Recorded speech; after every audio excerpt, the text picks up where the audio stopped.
Hey, I'm Karen, and today we're talking about advice monsters. Welcome to Leadership Listens and Reads.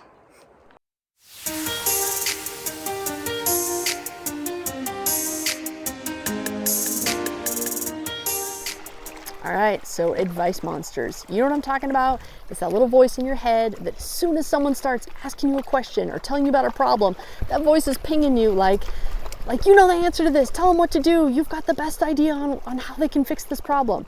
And it's super troublesome. And that's what Michael Bungay Stanier talks about in his book, The Advice Trap.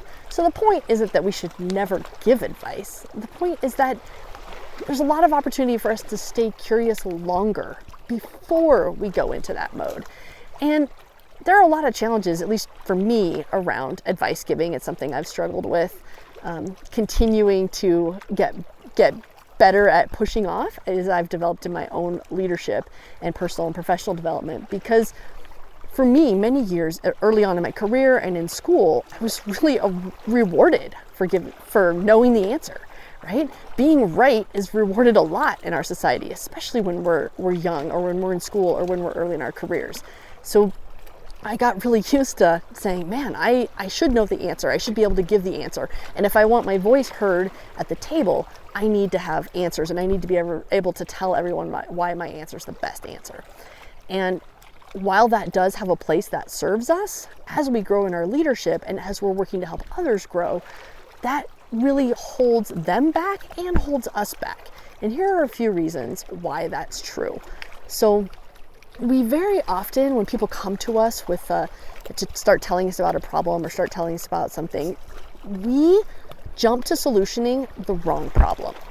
We're spending our energy and our whatever, trying to solve a problem that isn't even the right problem, because maybe they don't even know what the problem is, or maybe they know and they're not communicating to us effectively, and so we're just jumping into conclusions and solving things that don't actually need to be solved and probably aren't going to help anyone in the long run.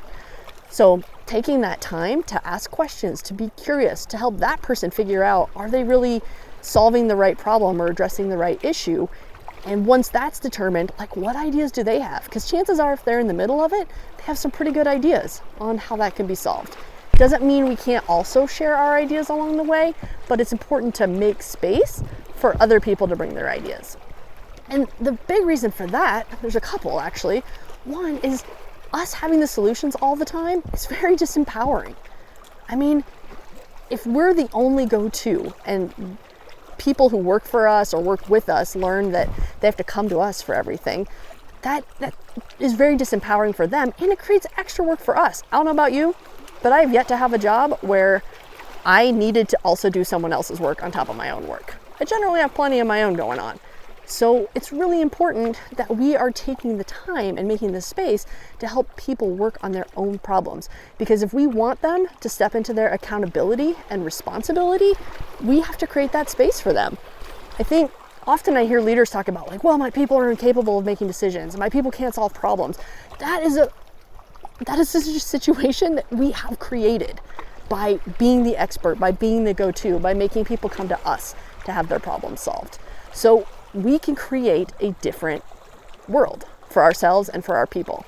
And that's why it's so important to create the opportunity for them to step into their leadership and into their taking on of accountability and responsibility. And for you to be there as a support mechanism, but not as the overall knower of everything.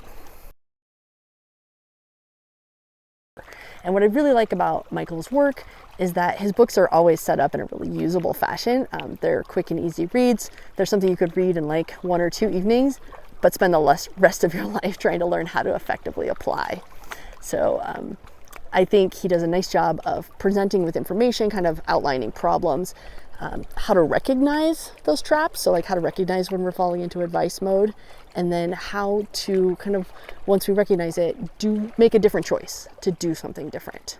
So really, this book gives a great opportunity to learn and apply some techniques around harnessing our advice monsters so that as we learn and grow in our own leadership, we're empowering others to do the same.